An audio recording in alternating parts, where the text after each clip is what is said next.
the first time it was exactly 10 years ago, and it was for the screening of Scarecrow that we will see again tonight. I don't remember it, but I have seen the film. 2006.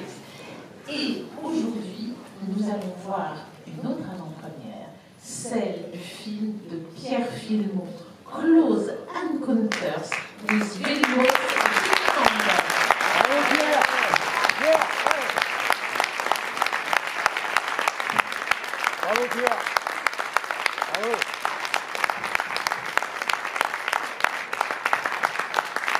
Alors Pierre, je suis fière et émue de présenter ton film en avant-première ce soir.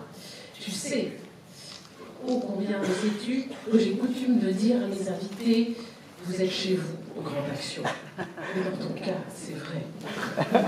Bienvenue chez toi, Pierre.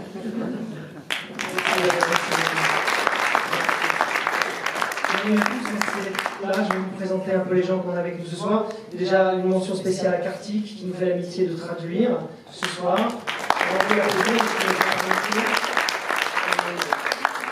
Certains d'entre vous qui se souviendront, peut-être il était là avec Vilmos à cette même place il y a quelques années. Voilà, merci Kartik. Je vais faire venir différentes personnes. Marc Connery et Jean-François Moussier, le producteur du film. Bravo Marc! Merci Marc, bravo!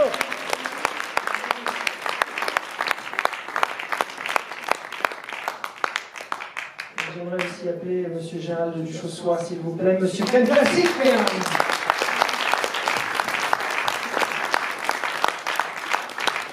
je vais leur passer la parole et qu'ils se débrouillent. Bonsoir à tous. Donc, comme vous l'avez peut-être vu ou vous en avez déjà entendu parler, le documentaire de Pierre a été sélectionné cette année à Cannes Classics dans la section des films de patrimoine, des films restaurés. Nous passons depuis 2 ans beaucoup plus de documentaires cinéma du fait d'une offre pléthorique qui existe et aussi en rapport avec la qualité de ce qu'on nous propose. Le documentaire de Pierre était, je ne vous le cache pas, un coup de cœur. On était vraiment ravis de pouvoir le présenter. On a fait une soirée magnifique le vendredi soir avec une montée des marches, Pierre Bougain qui était là. Et après, il y avait beaucoup d'émotions durant cette projection. Et c'est un plaisir pour moi, à titre professionnel, personnel aussi et amical, de venir ce soir soutenir le documentaire et de dire qu'on a envie de voir plus de documentaires cinéma en salle, comme ce que vous allez voir ce soir. Et donc, bravo aux producteurs et bravo à Pierre d'avoir mené ce projet jusqu'au bout. Et c'est vraiment une chance de pouvoir voir ce documentaire en salle comme on va le faire ce soir. Il n'y a pas eu de sortie salle pour le documentaire de Scorsese il y a 20 ans. Des documentaires sur les chefs opérateurs, il y en a beaucoup qui sortent en DVD, malheureusement on en voit de moins en moins, donc le fait de pouvoir voir ce soir un documentaire sur Zsigmondy, c'est aussi une grande chance. Voilà, merci beaucoup.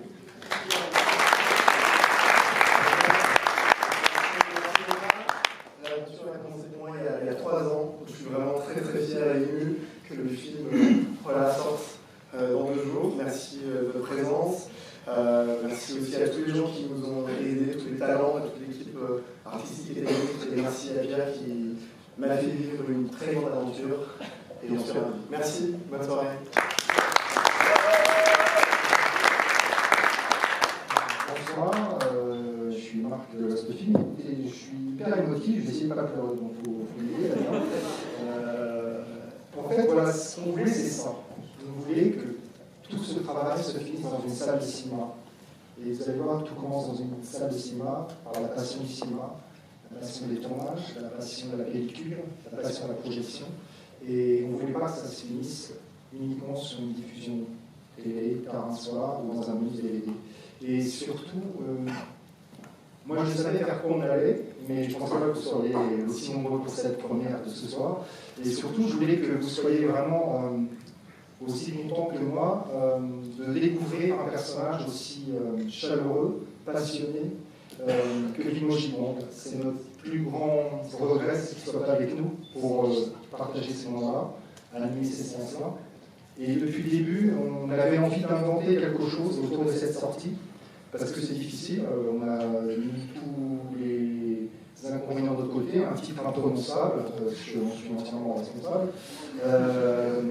Et on voulait partager. Et après, avec Isabelle, la directrice de Grande Action, et Pierre, on s'est dit il faut qu'on revoie les films de Vimos. Et il nous faut à chaque fois essayer de trouver le bon film, le bon invité, le bon parrain pour justement faire ce double programme qu'on vous a peut-être distribué, le Vimos Tribute, donc qui est aujourd'hui, c'est la première édition. Et puis après, vous pourrez aussi voir ou revoir ou dire vous allez aller voir le film qui sort uniquement à Paris au Grande Action dès mercredi. Mais il va y avoir plein de rendez-vous. Donc on a essayé d'avancer avec plein de gens proches du projet, des intervenants, des idées de films, des idées de parrains. C'est un work in progress. On a 4 rendez-vous qui étaient annoncés. On est très content que ça commence avec Jay Schatzberg, qui est, vous allez voir, un des moments forts du documentaire de Pierre. Si vous avez envie de revoir le film, je vous invite à revenir le 29 novembre,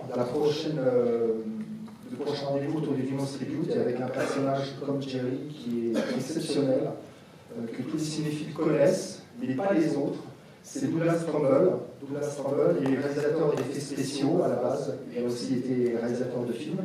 Il a un hommage qui va commencer dans quelques jours au Festival d'Amiens. Il nous fera le plaisir de partager des moments ici autour des effets spéciaux et la conception des effets spéciaux de Rencontre du troisième type. Donc on présentera le documentaire et après une vraie rencontre avec Douglas Trumbull autour de Rencontre du troisième type. Le troisième rendez-vous sera un peu plus tard, au mois de décembre, autour du film Voyage au bout de l'enfer, avec un autre chef opérateur français, cette fois-ci, qui n'a pas participé au documentaire. Et au mois de janvier, le film sera Blood, de Brian De Palma, accompagné par le réalisateur Cédric Anger. Voilà, avec plein d'autres surprises, et des gens qu'on espère avoir, parce que c'est pas facile d'avoir un John Travolta, ou un Peter Fonda, ou un Darius Khondji qui est ici parmi nous pour présenter un film. Je le remercie chaleureusement parce que c'est un soutien de la première heure, comme Pierre Guilhem. Voilà, je remercie tous les gens qui sont là, que je connais, et d'autres que je connais moins, et je vous souhaite une très bonne soirée. Et surtout, voilà, il y avait des petits cadeaux en plus, parce que je suis distributeur. Donc les personnes qui voient le double programme de ce soir auront droit à cette très belle photo de tournage de Jerry Vimos, un souvenir, et on essaiera de refaire ça à chaque fois pour chaque séance. Donc si vous restez voir l'épouvantail, vous aurez droit à ces petits cadeaux juste après. Je vous souhaite une bonne soirée.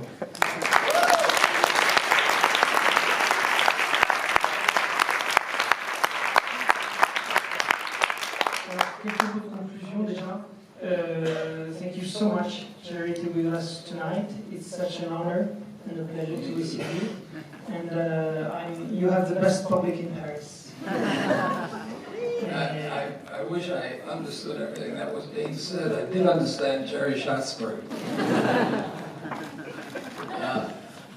You know, it's a very sad moment for me, but it's also a very cheerful moment because they are honoring Vilmos, and I did 3 films with them, and we had some really wonderful times. We had a few little moments every once in a while, but he was really a champion. And I remember when we started this film, I had one idea of how I wanted to shoot it, since it's sort of a road picture, and we were going to travel across country.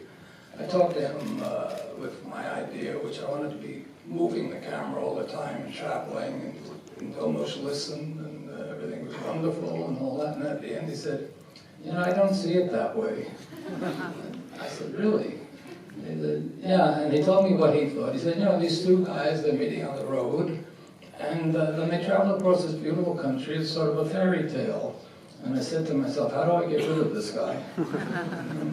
And I went home, and It's great that you shouldn't tell this story because it's in the film. oh, is it? You'll have to stay and see the film. Yes, he's here for later. It's okay. Yeah, I remember now. I remember I did tell that story once before. Yeah.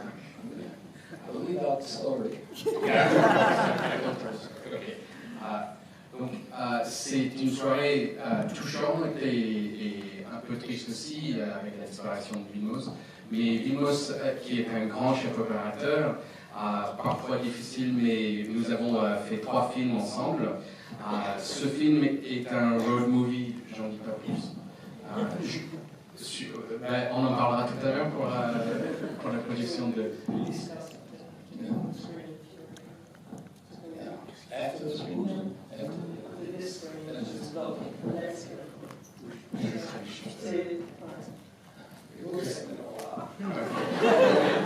Je peux juste dire 2-3 phrases. C'est que c'est un road movie. Ils se sont rencontrés, c'était le premier film, l'épouvantail qu'ils ont fait ensemble. C'est un film où Jerry est entré en rendez-vous. Are you okay with me translating this? Yes. Sure.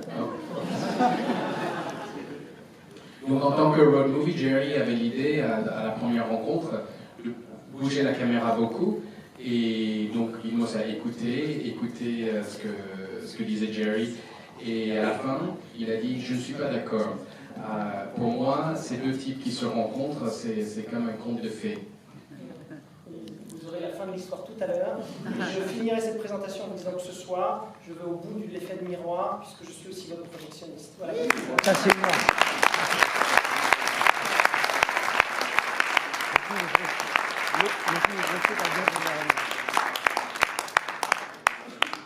Marc.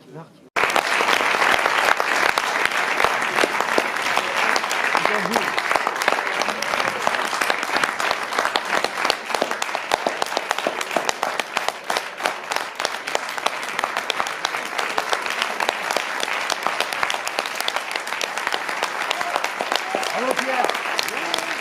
Bravo Pierre, bravo.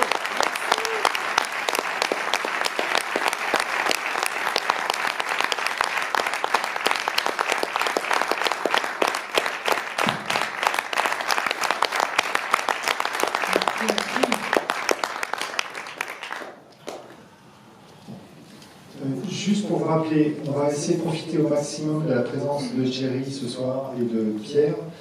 Et vous rappeler les règles du jeu. Il y a une deuxième séance de l'épouvantail. Je sais qu'il y a plein de gens qui n'ont pas pu prendre leur place avec leur carte illimitée tout à l'heure.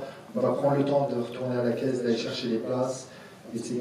Mais l'idée, c'est de vous entendre aussi parler, de poser quelques questions à Jerry Schatzberg et à Pierre, et de profiter de ce moment-là, sans oublier qu'il y a aussi la deuxième séance de l'épouvantail, qui est annoncée à 21h30. On va glisser un petit peu pour avoir plus de temps d'échange entre nous. Et en fait, juste pour commencer, je voulais savoir, le film s'est fait, moi je sais tout, mais Pierre, comment tu as réussi à avoir Jerry dans ton documentaire? Jerry, j'ai beaucoup de chance, hein. C'est un miracle cette affaire-là. Ça ne devrait pas exister, ces trucs comme ça. C'est juste un miracle après l'autre, vraiment, vraiment. Le premier miracle, ça a été qu'on a un ami en commun qui s'appelle Pierre Christian. C'est un petit peu entre nous ce soir aussi. Il n'a pas pu venir, mais demain matin j'ai prévu. Il m'a dit oui, il faut faire un débrief demain matin. Oui, d'accord, Pierre, un débrief demain. Qui m'a dit oui, il faut que tu fasses ce film sur Limoges. Et t'inquiète pas, j'aurai John Boorman et Jerry Schatzberg pour toi. Donc, grâce à Pierre, je savais que d'emblée, même si je n'avais pas d'argent, j'allais avoir le soutien de Jerry et de John Boorman. C'est ce qui a été le cas. As you can see, he did a wonderful job because Vilmos had no personality, as you can probably see. I was asked to be a member of a tribute to Vilmos in Cannes when they started honoring DPs, directors of photography, which they hadn't done before. I think Vilmos was the second one. Exactly. Yeah, and I was honored. They didn't tell him I was coming, and he was quite surprised. So I showed up, and then Pierre was there. You were. Or was it after that? Oh, after that, you got me. You caught me after. Yeah. And I was delighted to do it because I have very fond memories of all of that. We did 3 films together, and as I said before, I started to tell the story, and he stopped me from telling my story, but you probably saw it in there. Donc vous voyez bien combien Pierre a été formidable, vu que Vilmos n'est pas du tout un personnage sympathique ou intéressant, voilà. Il dit de façon sarcastique, bien sûr. Le Festival de Cannes a voulu reconnaître Vilmos. Ils ont commencé à reconnaître les chefs opérateurs. Et donc, c'était la deuxième fois qu'un chef-op soit reconnu par le festival. Et je suis venu, dit-il, donc Jerry est venu à Cannes pour reconnaître le travail de Vilmos. Vilmos a été surpris parce qu'il n'était pas du tout au courant. Et c'était juste après qu'il a rencontré Pierre. Et donc, comme il a dit, avec Vilmos, ils ont fait 3 films ensemble. Et qu'il allait parler d'une anecdote la dernière fois, tout à l'heure, et Pierre n'a pas voulu qu'il termine l'anecdote.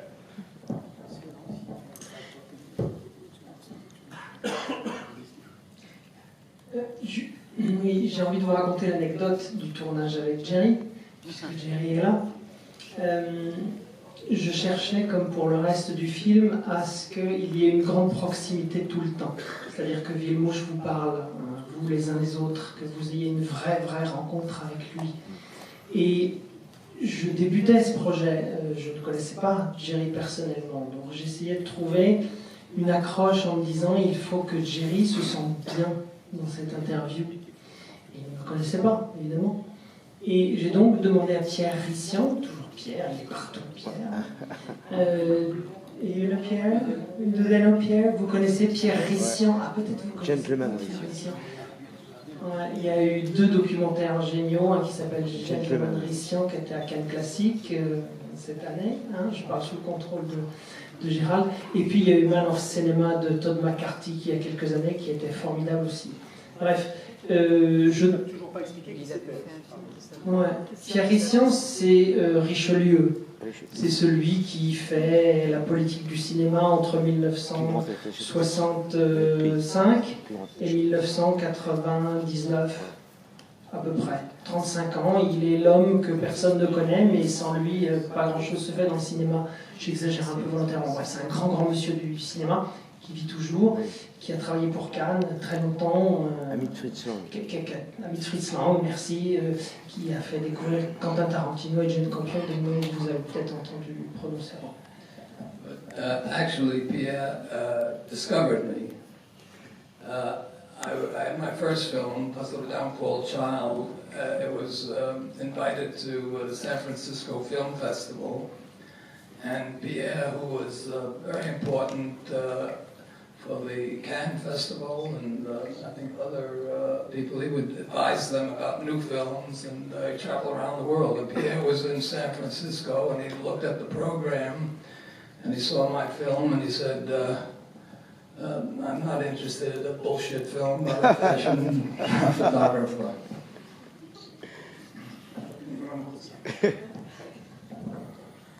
Donc Jerry précise que c'est Pierre en fait qui l'a découvert. Donc c'était lors de la sortie de son premier film qui s'appelle Portrait d'une enfant déchue, Puzzle of a Downfall Child, qui passait au Festival de San Francisco. Donc Pierre, qui programmait pour Cannes, il a été présent, il a vu dans le programme ce film. Et donc il a dit, je n'ai pas envie de voir ces conneries sur la mode. So he was there and he had nothing to do. It was just a boring time for him and the film was going to play and he said, I'll watch 10 minutes of it. He saw the first 10 minutes and he stayed for the whole film and then he called Universal and said he wanted to represent the film in France. And he introduced the film in France, and if that didn't happen, I don't know where I'd be tonight.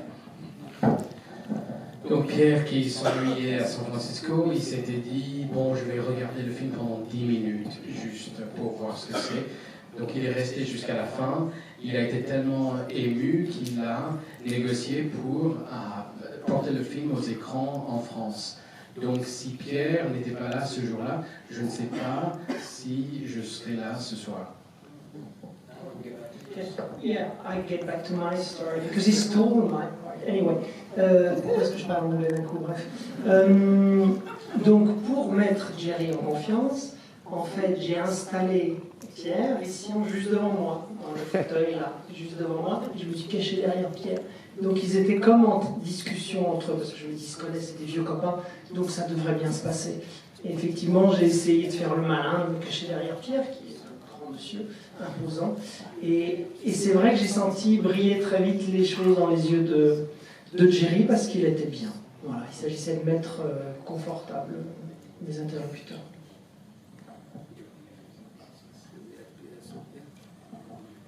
Is it a lie or is it the truth? I was hiding behind Pierre ici en while. Well, Pierre is quite talented. He's not too well right now, otherwise he would have been here. Avant de vous passer la parole, je vais juste poser une question à Jerry.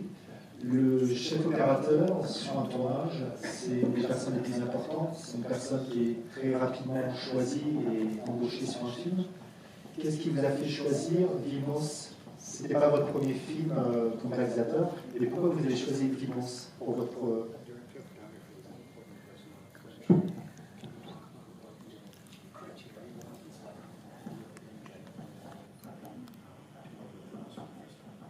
I just wanted to work with a Hungarian. No, I had seen his work, and I think it was Altman's McCabe and Mrs. Miller that I was very impressed with what he did, and I went out to talk to him, and we got along very well.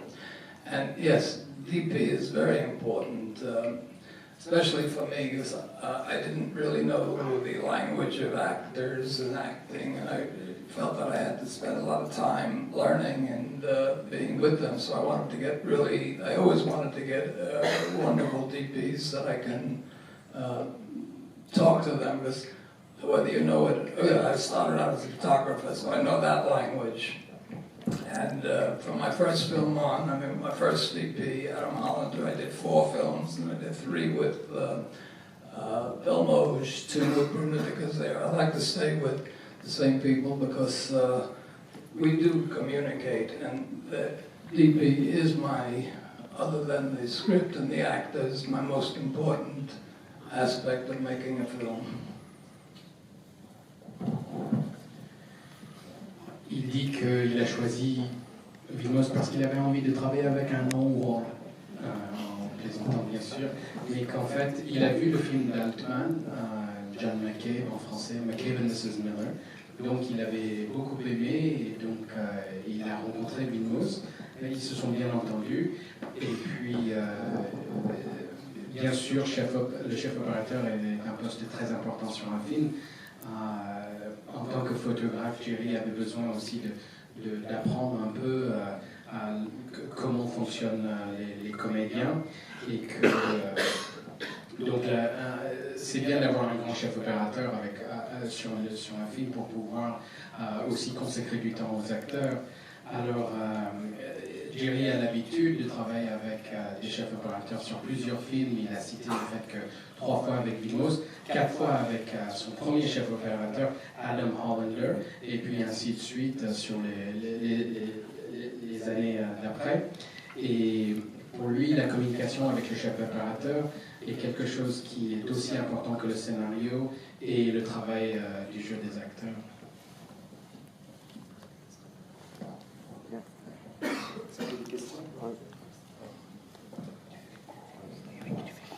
Oui, d'abord, un grand merci à Pierre Villemot et à Marc Henry, évidemment. Moi aussi, je trouve que comme réalisateur, c'est la 3e fois que je vois cette année ce documentaire remarquable, bravo Pierre. Merci M. Chatzberg d'être là. Curieusement, j'ai vu un extrait à un moment de John McCabe. Je signale quand même, petit aparté, que la musique était de Leonard Cohen, qui vient de s'en aller. Et justement, ce documentaire, je trouve que ce soit à travers la composition de M. Chatzberg, mais également celle de M. Roman, M. Mongi, M. Richard Donner, des acteurs aussi, Peter Fonda ou John Travolta. Ce que je trouve fantastique chez Pierre, et c'est pas lui cirer les pompes, mais c'est qu'il a permis à ces gens-là de donner une véritable humanité et sincérité qui est très très rare. Et ce qui fait la richesse de ce documentaire, c'est que Peter ou John Travolta ou Peter Fonda nous apparaissent vraiment quand ils sont dans la vie. Moi, j'ai rencontré pendant une semaine Peter Fonda, je suis pressé de le voir. Super mec, quoi. Et ce que je voulais dire simplement, c'est que je suis hyper content de revoir l'épouvantail que j'ai pas vu depuis au moins 30 ans. Parce que je pense que M. Schwarzenberg, comme ses autres collègues, comme Vilmos et tout, ont certainement surtout voulu défendre une idée de liberté à travers le cinéma. Je pense à Scarecrow, ou à Needle Park, ou à L'Ami retrouvé, bien sûr, qui est d'une autre époque. Moi, je remercie vraiment M. Schwarzenberg de faire des films comme ça. Alors la question, c'est une question basique. Comment vous avez fait pour découvrir un nouveau talent, un acteur, un petit, qui aujourd'hui est immense, Al Pacino? Est-ce que vous pouvez nous parler du travail que vous avez pu faire avec cet homme-là, qui est peut-être l'un des plus grands acteurs du monde aujourd'hui? That French question? C'est une question française. French question about the acting, Pacino. Acting Pacino and directing Schwarzenegger. C'était une blague. I went to see a play in New York. Pacino was already on stage before he had done any films, and he was getting a lot of notice. I went to see this play, and he just blew me away. I just couldn't believe it. I was far distant from getting ready, maybe 4 years away from making my first film. I was with my manager, and we went backstage, and there's this gentle, wonderful guy who was so dynamic on stage, and he really impressed me. I said to my manager, if ever I made a film, that's the guy I'd like to work with. 4 years go by, and I'm making, I think, Panic in Needle Park. I'm finishing my first film, and the lab scratched the last 6 minutes of my negative. I'll stop there with the suspense.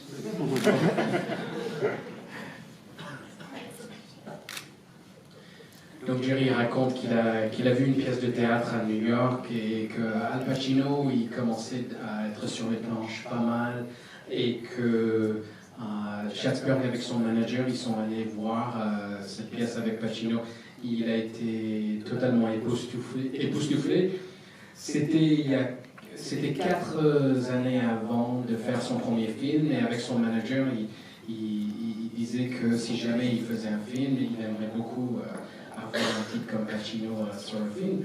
Et donc, et puis aussi, il a remarqué que cet homme qui, sur scène, était si passionné et si présent, était humble, était un peu doux comme personnage dans les coulisses.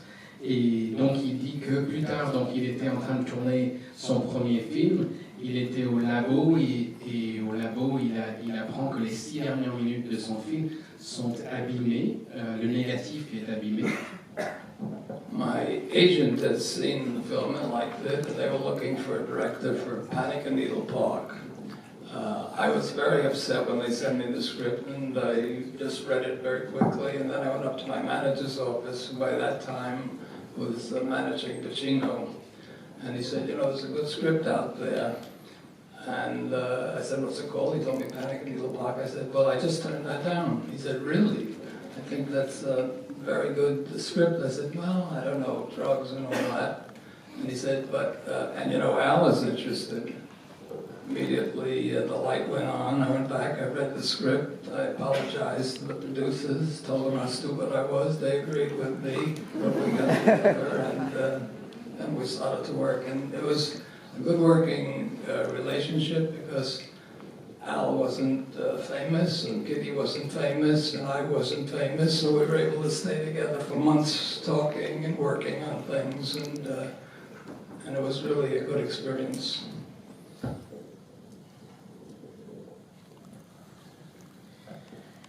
Donc, avec mon agent donné ce scénario, le scénario de Panic at Little Park. Et donc, je l'ai lu, l'idée, et il a refusé. Il a refusé le scénario, il n'avait pas trouvé intéressant. Après, il apprend que, bon, on lui demande pourquoi, les producteurs notamment disent pourquoi vous ne voulez pas faire le film. Il disait qu'il n'aimait pas le scénario, puis que ça parle de la drogue, et puis on lui apprend que Al Pacino veut faire le film. Donc il a relu le scénario, et puis il s'est platement excusé auprès des producteurs en disant que c'était stupide de refuser ça. Le film est donc, ils font le film ensemble. Ils ont eu, et lui avec Al Pacino a eu un excellent rapport, et ils ont eu la chance que ni Pacino ni Chettini lui-même n'étaient connus à l'époque, et ça a permis de pouvoir travailler en amont pendant des mois et des mois, et donc ce film a été une très belle expérience.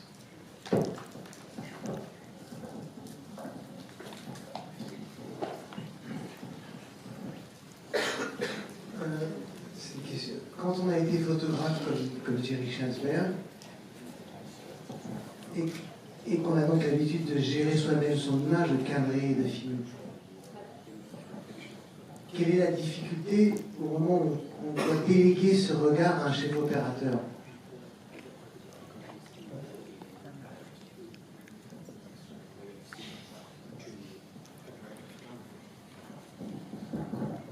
That's a tough question, Nicola. You know, I have my feelings about my photography, but I also have the feelings about their photography.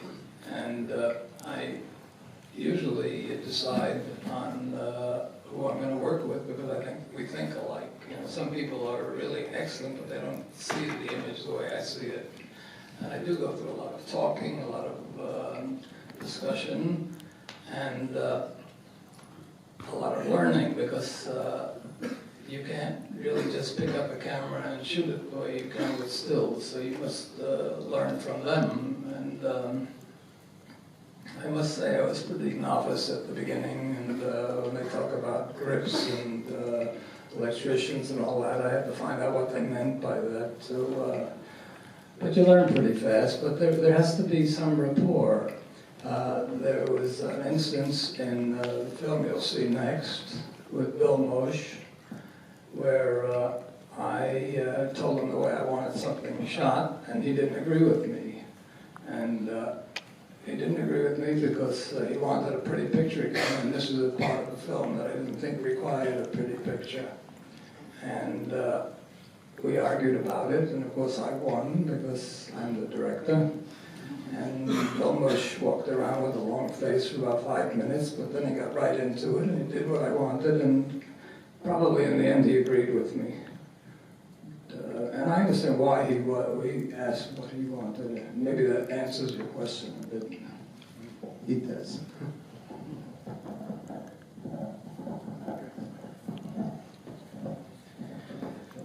Donc il dit que votre question est difficile et que bien sûr qu'il a un ressenti par rapport à sa photo et aussi un ressenti par rapport à la photo des autres. Donc quand il choisit un chef opérateur, c'est aussi qu'il a l'impression qu'avec le chef opérateur, ils pensent pareil et ils ont le même ressenti vis-à-vis de l'image. Donc bien sûr que la préparation comprend aussi le fait de beaucoup en parler, beaucoup de discussions.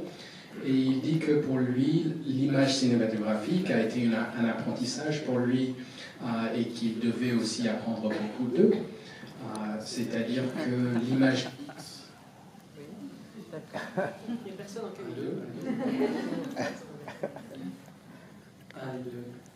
L'image fixe et l'image cinéma, c'est pas la même chose, et qu'au début au cinéma, il a dû apprendre ce que c'est qu'un mécano, un machino, un électro, et comprendre aussi ces choses-là par rapport au fait de faire des films, et que pour raconter une anecdote du film qu'on va voir, l'épouvantail Scarecrow, il y a eu un moment dans le film où ils n'étaient pas d'accord sur comment faire. c'était une question de faire beau ou pas beau. Vilmos voulait faire une belle image, Jerry n'était pas d'accord, et donc il y a eu une dispute. Jerry a gagné parce que c'était lui le réalisateur, et Vilmos a fait la gueule pendant 5-10 minutes, comme ça, mais d'après Jerry, à la fin, il était d'accord, et c'était principalement parce que ce moment du film, il n'y avait pas besoin de beau. Le beau n'était pas juste. Bonjour. Tout d'abord, merci à Pierre pour ce très beau film sur Vilmos. Ensuite, ravi de rencontrer pour la première fois Jerry Schwartzberg. Comme beaucoup de gens ici, je suis un fervent admirateur, notamment un livre que j'avais découvert à sa sortie qui m'avait marqué. J'avais juste deux petites questions très courtes. Je voulais savoir quels étaient les rapports sur l'épouvantail entre Al Pacino et Gene Hackman, et éventuellement les rapports entre Al Pacino et Vilmos, s'ils en ont eu plus ou moins directement. Merci.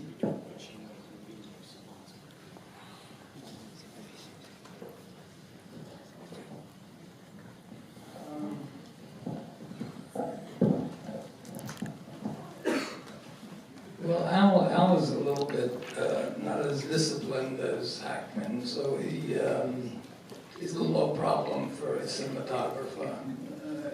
He doesn't hit his mark, or he doesn't, but he understands what it is, and he will cooperate. They got along great. Actually, the entire shoot was great because we started at one part of the country, we traveled across, we shot as much in continuity as we could, which is great for actors and directors. And at night, everybody had wine and cheese and lovely dailies. But because of Hackman and Pacino, I didn't socialize with either one of them at night. Because Hackman decided to tell me as soon as we started rehearsal that he was paranoid about the fact that Al and I had done a film before.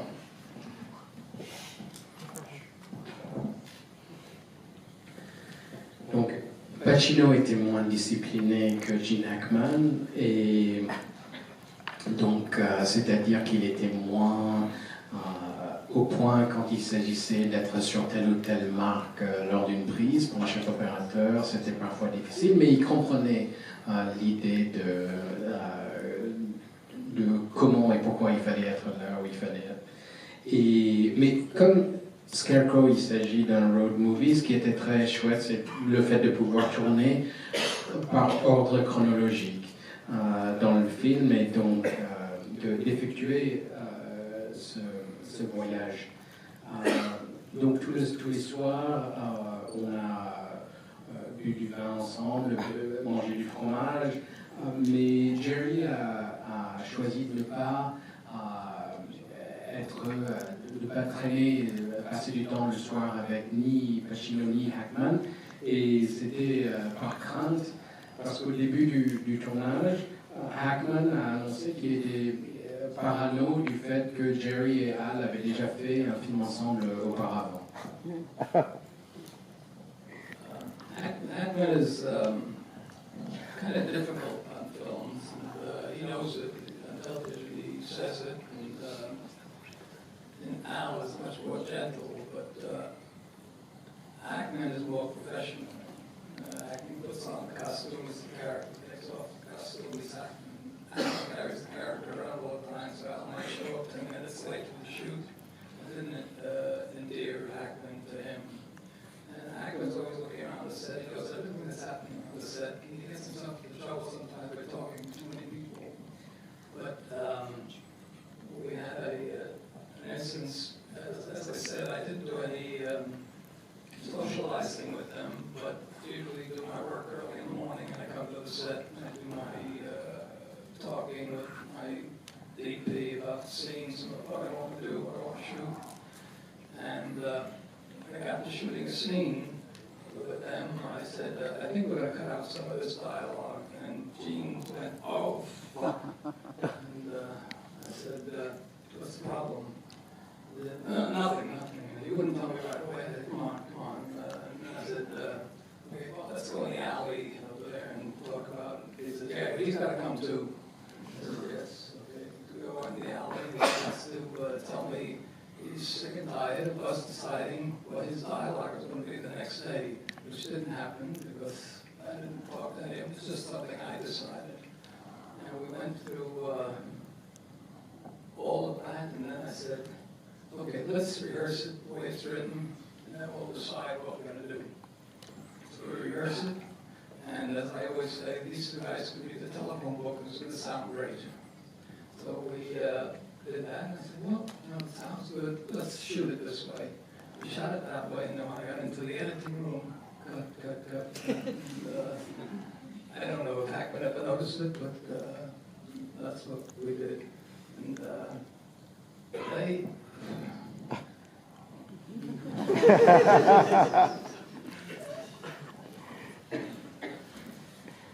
Hackman était très difficile et il est réputé pour, comme acteur difficile. Il est aussi très professionnel. Il connaît toujours toutes ses répliques et puis quand il enlève les vêtements du personnage, il redevient lui-même. Alors que Pacino, qui est très doux, il a cette façon de devenir le personnage et parfois s'il arrivait sur le plateau avec du retard, c'était très frustrant pour Hackman. Et donc, un matin, Jerry arrive sur le plateau avec le chef opérateur et il trouve que les pages de scénario sont trop longues et que donc il annonce à tout le monde qu'il faut couper les dialogues.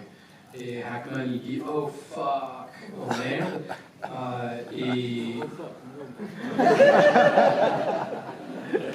et Jerry dit qu'est-ce qu'il vient de changer les répliques et donc je ne suis pas du tout d'accord.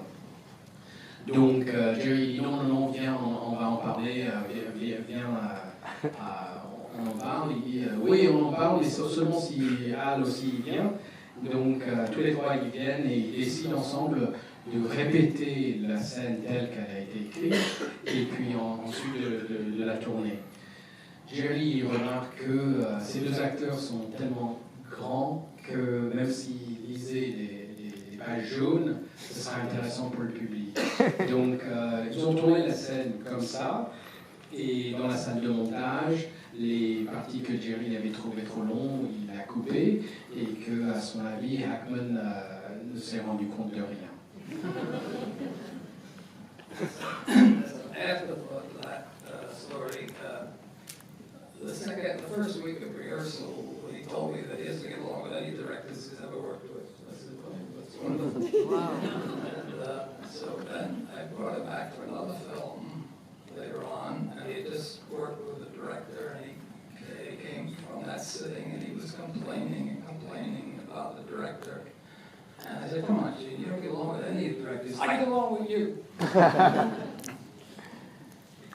Juste pour rebondir aussi, dit Jerry, que la première semaine de répétition sur un deuxième film dans lequel Hackman était, avec Jerry, Hackman se plaignait tout le temps. Apparemment, il s'entend avec personne, paraît-il. Et donc, on lui a fait remarquer à Hackman qu'il ne s'entendait avec personne, et Hackman il a dit non, c'est pas vrai Jerry, je m'entends bien avec toi. Est-ce qu'il y a une dernière question pour qu'on puisse ensuite enchaîner avec d'autres séances? Soyez pas timide. Indiquez. Si c'est deux questions, on fait deux questions. C'est une question bateau. Je voulais demander à M. Chesler quelles sont les raisons et les cinéastes qui lui ont donné envie de passer de la photographie à la réalisation.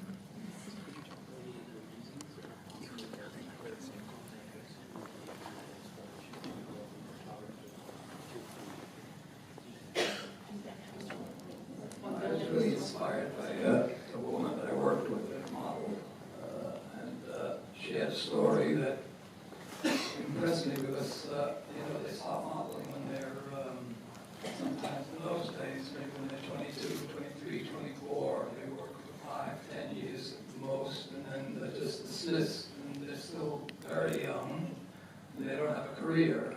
and I've seen models become alcoholics, I've seen them become drug addicts. There's one that I knew that became a bag lady, and or else they could get a job as a secretary somewhere. And I just thought it was awful the way they were dismissed, and I wanted to tell the story. And until I started working with the camera, the motion picture camera, I didn't know how to do it. I was going to do it with stills, and it just didn't work out.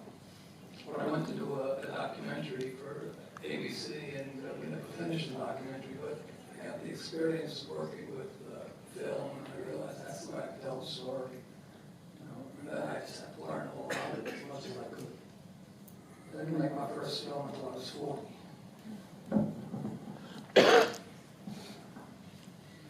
Jerry dit qu'il a pris l'inspiration d'une femme mannequin, et puis des mannequins en général, qui souvent commencent leur carrière à l'âge de 22 ans et qui travaillent maximum 10 ans. Donc elles sortent de ce travail encore très jeune et relativement jeune, et souvent finissent alcooliques, toxicomanes, SDF, secrétaires, et donc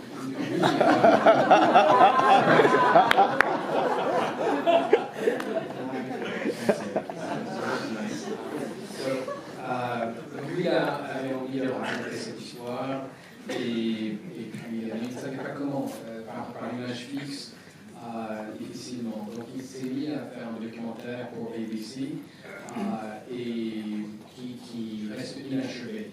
Mais en travaillant et en voyant comment l'image filmée pouvait fonctionner pour traiter ce sujet, il s'était dit qu'il allait apprendre, et donc il précise qu'il a fait donc, son premier long métrage à l'âge de 40 ans.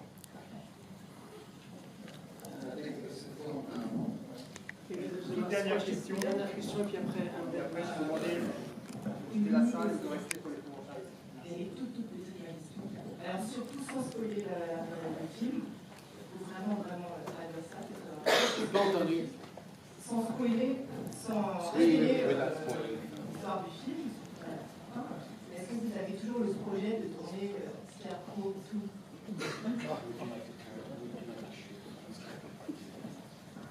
I've already written it, but Hackman is retired and he won't read it.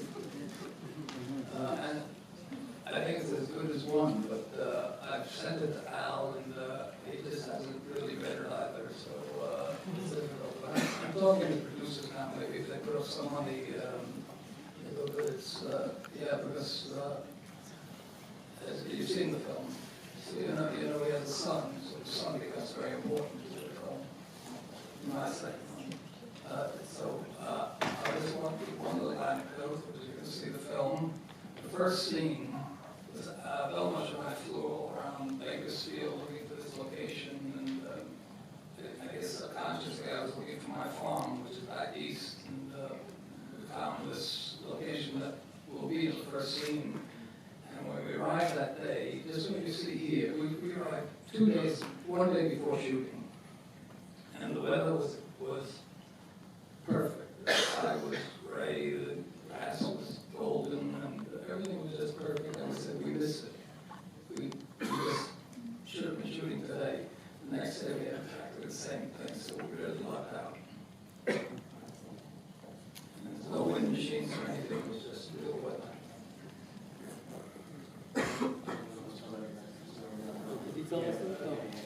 No, I coached him. Donc la réponse c'est que le scénario de Scarecrow 2 est déjà écrit, mais Hackman qui a pris sa retraite ne veut même pas le lire, et Pacino apparemment ne l'aurait pas lu non plus. Mais bon, donc je vais raconter ce qu'il vient de dire, mais qui est un peu un spoiler. Il y a un fils dans le film, et dans la suite, c'est très important.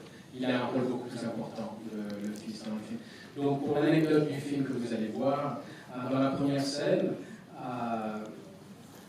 donc avec Limos, ils ont été en repérage dans la région de Bakersfield en Californie, et Jerry avait l'impression qu'il cherchait un peu sa ferme, lui qui était sur les côtes est des États-Unis, mais donc ils ont pas retrouvé l'endroit qui est filmé, mais ils sont arrivés un jour où la météo était parfaite, où que ce soit la lumière, la qualité de lumière, c'était parfait, aussi pour le vent.